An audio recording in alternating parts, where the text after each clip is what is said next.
Alright, just say welcome to Lunatic one more time, probably innumerous times. Intuition is a very weird thing, that's for sure. It sends you to certain places and then you just have to figure out what to do now. Now I thought I was on a quest for sugar. I think I was on the quest for the feeling that I wanted sugar to give me, and now I feel slightly disappointed that I didn't find the solution, because apparently sugar prices have gone through the wall or something, which is good. Actually, sugar should be much more expensive. Like, there should be heavy tax on sugar. Now I'm just saying, right? It's like, not that I say, you know, tax is good, but at least the price for sugar should be like up in the sky, to discourage people from buying it or eating it. But they would still do it because sugar is heroin. Sugar is just a nice way of getting high, and it seems more clean because you don't have to intravenously inject it into your system. You just have to eat it, and that gives you pleasure, and then it's like, ooh, sugar rush. Yeah, no wonder people don't know what they're doing anymore. No wonder people are a little bit weird and just do really weird things. You know, it's like driving around in their cars, like really angry and doing these kind of things. I like to live life a little differently, but I'm still on a quest for sugar, but I only have 85 cents. And that doesn't give me sugar. It would have given me salt. But I also cannot find 100-gram sugar packages. They only come in a kilo. I don't even find 500-gram sugar packages, because that I could have afforded. But they only have 1 kilo packages. And that says something about the sugar industry, right? It's like, you know, because nobody just eats sugar. You know, sugar is like an ingredient, and you add other things. I mean, nobody would just sit down and eat sugar with a spoon. No, it always, you know, you add it to something. But whatever you're adding it to is just an excuse so that you can eat sugar. And that's the truth. And maybe that's good news, but it's news because it could be good news. And why could it be good news? Because now you're aware of it. And now you can say, hey, maybe I make a different choice once in a while, and I say, hey, let's see how I can actually feel without sugar. And my feeling is telling me, because I've already tried, it's gonna drive you insane. It's gonna drive you insane because I've been fed sugar since I was a child. I mean, we're talking 3 years old here. You know, I cannot go back and see exactly, but you know, my mother likes her sugar. She likes her cakes. And everybody does. I mean, at school, a child has his birthday, they're feeding you sugar. And nobody really puts a stop to that. It's just getting worse. It's just getting worse, like worse and worse and worse. They put sugar in everything. And so sure, yeah, I'm an addict. And I realized that actually sugar isn't really doing what I always thought it was. Because what I thought was that sugar gives me energy. But what sugar actually does is it depletes you of energy, because it creates a kind of a chaos in your system. And the only thing you think about is eating sugar, which means the energy that you could be using to work out is now going on to where can I get more sugar. I just thought about, hey, I could go to the cafe and ask them if they could give me for 50 cents, you know. They could just give me a bit of sugar. Just give me a bit of sugar, please. You know, I just need a bit of it.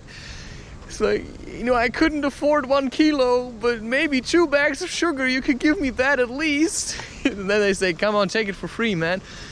Oh, thank you. You know, I'm so addicted to sugar. Who says that? You know, because normally, and that's the one thing I just thought about, something that people should be doing, which is to set yourself a limit of how much money you have available each month. You know, I don't know what currency you're running on or where you live or what your standards are, but I pay 10 euros for my phone. And that includes 6 GB of internet and a flat rate. I mean, what more do you want for 10 euros? It's like, that's insane, you know? Why don't they want to make more money? Because they're pressing prices. And if they ask more, people go somewhere else. You know, that's how it is, right? So I'm asking, why don't I get 1 kilo of sugar for 85 cents? Because it could be possible. And you know what? I am going to get it still, you know, because I'm a really professional addict. I know where to get my shit. So all I have to do is go to the supermarket and say, hey, here it only costs 50 cents. I'm gonna get that instead. And maybe it won't. But then I have to break my golden rule and say, am I going to sacrifice? You know, it says, just have a good time, you know, let go a little. Treat yourself to what, man? How is treating yourself eating sugar? Because it actually just makes you sick. But yeah, I mean, you don't have to eat it. You can just have it at home. You know, this is then how your mind works. It's just trying to get to the sugar. It's like, you know, you have to move everything out of your side. You know, it's just an obstacle because you really want the sugar. No, man, I actually want the love. And I want to experience love. And the best way to experience love is actually sleeping with a woman and then having children. And then having children that you can give all your love to. Because sugar will never really love me. Sugar will turn me into some kind of weird, blabbering person who, instead of making experiences and suffering a little to learn, just eats sugar. Which makes no sense. It's just like sugar is literally the twister. You know, you eat sugar, it's like, woo! Yeah, that's the same thing as, let's say, the roller coaster, right? It's like, you go up, it's like, wow! Yeah, sugar pumps you up, and then you're gonna crash. And that's what heroin does. Only heroin is just stronger sugar. But sugar is quite strong. I mean, try it. You know, I challenge you. I can challenge myself, but now I'm challenging you because, you know I could do it. Well, why don't you do it then? Well, I just don't want it right now. Well, what's the point then? Well, the point is that it's your life. You cannot make your problems my problems. Because maybe I don't have a problem with sugar, right? Maybe I don't have a problem with sugar, right? Maybe I'm okay the way I am. Well, why are we talking about it then? Because I'm trying to be better. But how much better is better? I mean, what is better? Well, right now, because I did eat sugar today, I feel bloated, I feel heavy. And I realized because I drank alcohol yesterday and I ate sugar, you know, I feel a bit less good than I normally feel when I fast or when I eat more like ketogenic. I feel much more stable, I feel much less whiny, and I feel more like a man. But eating sugar just turns you into this, like, you know, smacking your lips. I'm so sweet. Yeah, sweet turns you into a pussy. Which is why sugar makes fat, or angry, or gives you cavities, because it actually dissolves you. You could say it decapitates you. You know, it cuts off your balls. Because you need balls to say no to sugar, which basically nobody does. And I have paid attention a lot. I have observed myself. I know what sugar does to a certain degree, and still I'm trying to get to it. Now my card doesn't work, and I'm not chasing it. I could be chasing it. I mean, you have to understand the position I'm in. I'm living on 120 euros per month. Sure, my parents now pay my apartment, but just think about it. For most of my life, I didn't really have a lot of money. The money I had saved up when I was younger went into traveling and learning how to dive. Well, it was nice. Now I don't really dive anymore, but you know, I could if I wanted to. And now what's the other point? The other point is that you just have to make sure that people stay out of your content. You know, that's a very good point. It's like they have to stay out of your content. If you don't want them to be in there, you make sure that they won't get into it. But strangely enough, police always makes you feel like you've done something wrong. But if I dress like this, they don't generally bother you. They just bother you if you look like whatever they're looking for. I don't really know. Maybe I'm so honest, you know, maybe I'm so full of truth that by now, you know, it's just like radiating out of me. It's just like, oh my God, he's actually Jesus. No, man, I'm just Christ. It's like, get off your high horse, mate. Well, there is a truth to it. Because if you know roughly what Christ consciousness is, then people experience it in their own way. And they suddenly feel like, I feel like I'm Jesus or something, right? It's like you can have visions and dreams of it because that's Christ. That's the consciousness of Christ. And Christ, in a way, takes up sins from other people and then takes the blame for it. But it's not really his job. It's just like carrying the burden of other people alongside yours. Because if you alleviate another person's struggle, that person can live a little bit easier. But for that you have to also be aware of your own inner conflicts and that you have to deal with their madness as well as yours. And that in itself is a challenge, and I'm still working on, right, it's like stabilizing it, but it works. You carry your own burden. You don't really talk about a lot of your problems unless, right, like this, because you can choose if you want to listen to this. You don't have to listen to this. You could go somewhere else. Nobody's forcing you. I'm just talking about things that I discover. And I discover that I'm really addicted to sugar. Like really addicted to sugar. And sometimes I just have the feeling of seeing my mother, but it's impossible because I know she's not there. And then you sometimes think, well, maybe she could get me sugar. Because she did give me sugar. And maybe I wanted love. But she liked sugar, and so she gave me love in the form of sugar. And that's clearly a mother topic. So no wonder I've been suffering, because there's something happening within me.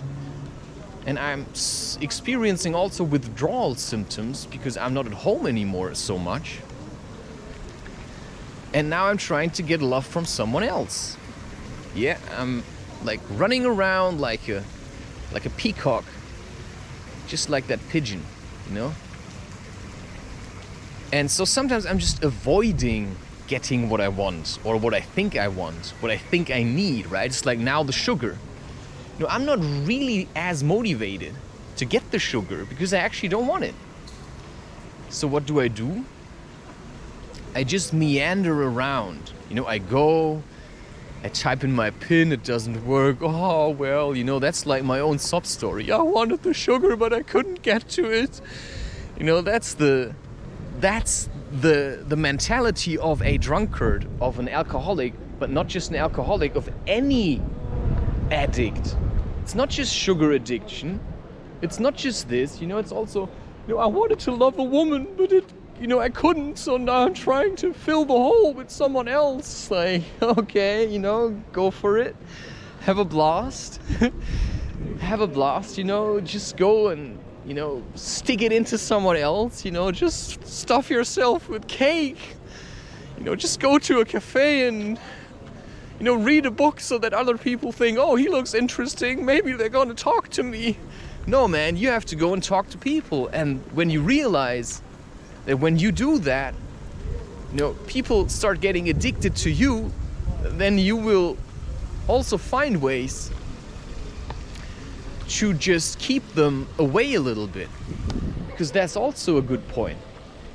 Because I do my thing. I'm quite friendly. I'm happy. I can motivate people. Yeah. When I'm around, people sometimes have a good time.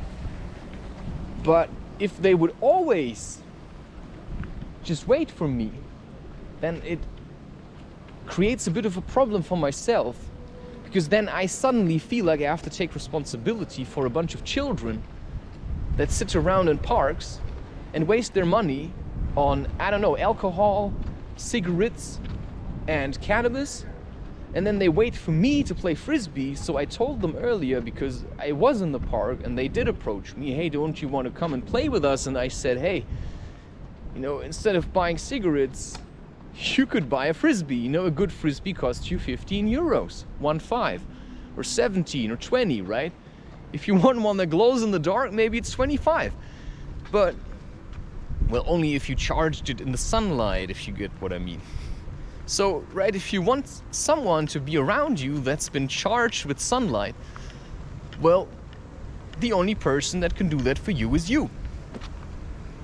And that means you have to work a little bit harder. If you want the frisbee that glows in the dark, you know, you have to have that extra 2 euros. Which means you have to walk the extra mile. Which means today, if I would get sugar now for 85 cents, I would have walked many extra miles. But instead of walking extra miles for sugar, why don't I just walk an extra mile for myself? Why don't I just say, hey, it's actually not the sugar that I want, because if I stop eating sugar now, I can start investing the money into something else. Maybe into a ticket for bouldering. Or maybe I can start saving up money and then go on a holiday. Right? I mean, if you really would cut down your expenses, like really cut them down, you can save a lot of money. When I was a student, you know, you always have to consider that my parents did help me. But I'm just telling you that you can live with much less than you think you can.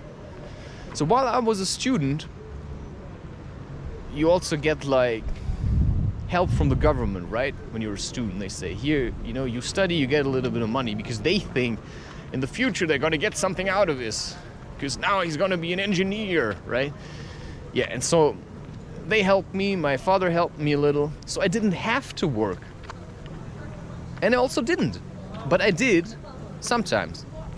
I worked on myself, you could say. I gathered experiences and I realized that only chilling isn't really it.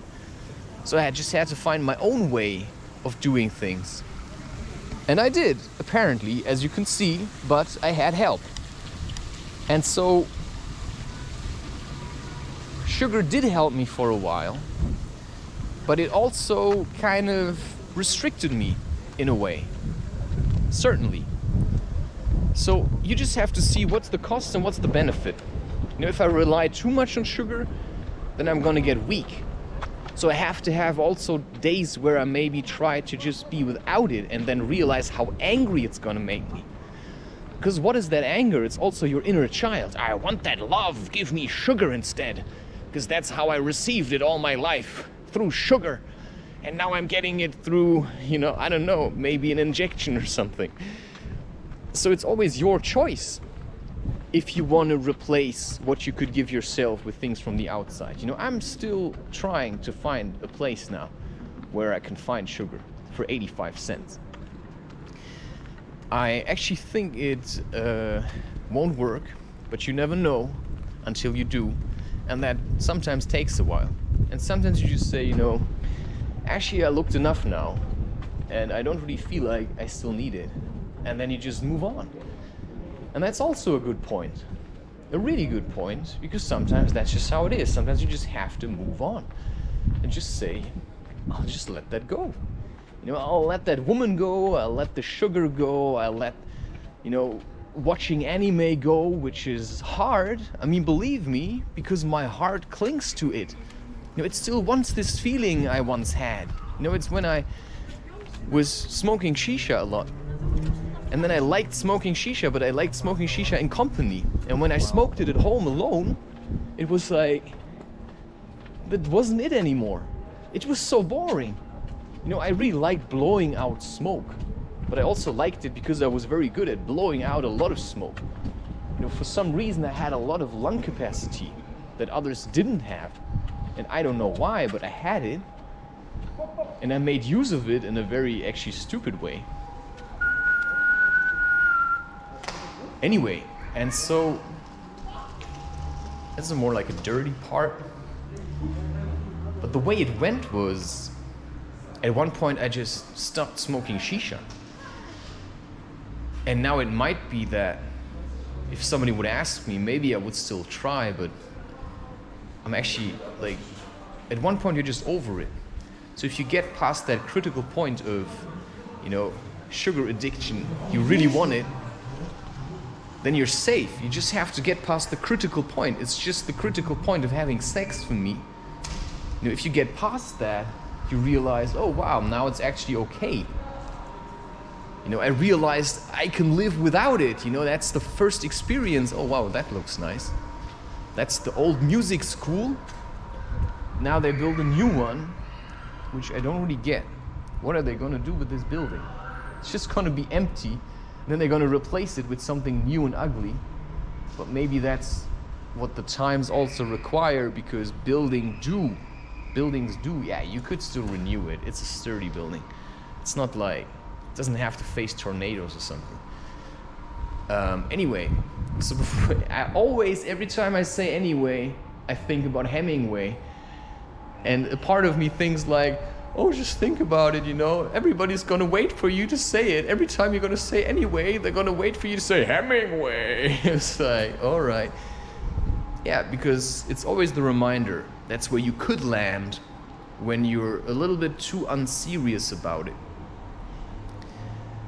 Or if you hate yourself too much. So yeah, it's always a choice. You choose for yourself, and you can't blame anyone, because sugar exists, pornography exists, women exist, men exist, fathers exist, and mothers exist.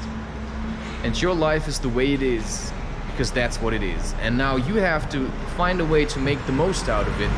And just because your parents don't have money and you could never study, doesn't mean anything. It doesn't mean you cannot talk about things. I mean, you just have to find things in your own life, because ultimately it wasn't really that I studied that I can do what I do, because the English that I'm speaking, I learned it because I wanted to learn English. I didn't learn that in school. Yeah, sure, you get the basics, but the rest you do for yourself. School just teaches you a lot of nonsense because they want you to be a part of the system, right? So they try to drive everything else out of you so that you just are an obedient, good doggy on a leash. Well, my leash is gone and my collar is gone. But sometimes there's a new leash and you think, where did that come from? Who's having me on that leash? Well, on a way, I'm also my mother's pet. In a way, I am my mother's pet. And she fed me sugar, and she was the one who could decide when to give it to me and when not to give it to me. Now you can eat it, now you can't eat it. Well, maybe I shouldn't eat sugar at all. That's the point. Anyway, yeah, I'm not going to turn it into something like this. It's just something that comes up, and I can even get rid of that. Just every time it comes, I don't feed into it, you get it? If I say anyway, and then this thing comes up, I just let it slide, Why are you here? Leave, Leave me alone. Go somewhere else. I'll tell you next time if I got sugar. Got sugar.